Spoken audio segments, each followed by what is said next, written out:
Well, we're just moments away from the long-awaited Senate vote to confirm Senator Jeff Sessions as our next Attorney General. Joining me now to discuss, Tammy Bruce and Rich Lowry. Golly. I feel like I've run a marathon. Almost ready. How does he feel? This is outrageous, the obstructionism, but it's almost over.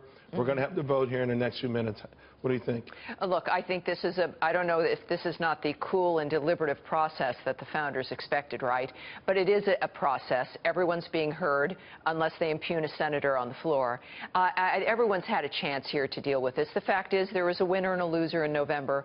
Jeff Sessions, the good news is, of course, everyone in the Senate knows him. He's extremely well-liked. And it's unfortunate that you have to go through this.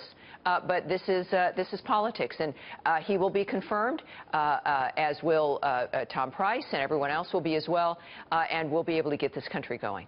So she says it's a deliberative process. Some would say yesterday what we saw was more vaudevillian. Yeah. And that would be a kind way to describe it. Yeah, it's not been cool or deliberative. It has been drawn out.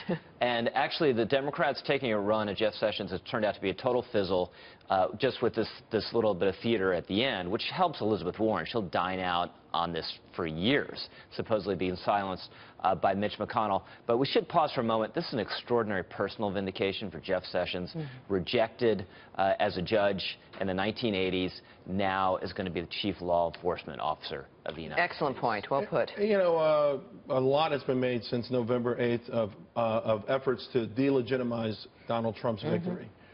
And it obviously extends to members of the cabinet. I mean, do you think Elizabeth Warren went too far? We're talking about reading a 3 decades old letter that does not reflect the evolution of the man and you know, and some of the things that happened before or after. And I should also note that the NAACP did award Jeff Sessions an award, and Coretta Scott King did thank him at one point for some help that he gave her. And the NAACP, this was in 2009, so it wasn't ancient history.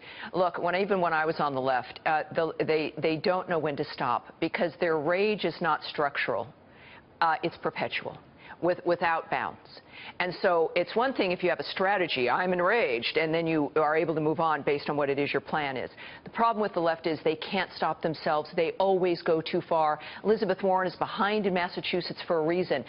She's not suddenly outraged. She's always been this way. By the way, just letting the audience know, what you're looking at now, they are actually voting. So yeah, we may actually have history in our hour. We've got 1 minute left, Rich. But this is faster. This is going to hurt. I would say that this, in fact, will not help her, because this doesn't change her profile. It doesn't change how people view her at all. It's more of the same. Couple that with everything else that's going on in the country, and Americans are going to be even angrier.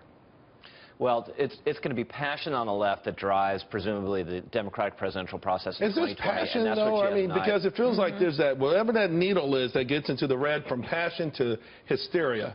And, you know, this is unhinged behavior, and they're going after people on a very personal level. Yeah, well, they've been throwing a temper tantrum for about 3 or 4 months. But they're throwing it in part because the left wants it, and they are pushing for this. You know, they had 3,000 protesters at Chuck Schumer's house the night that Gorsuch was nominated.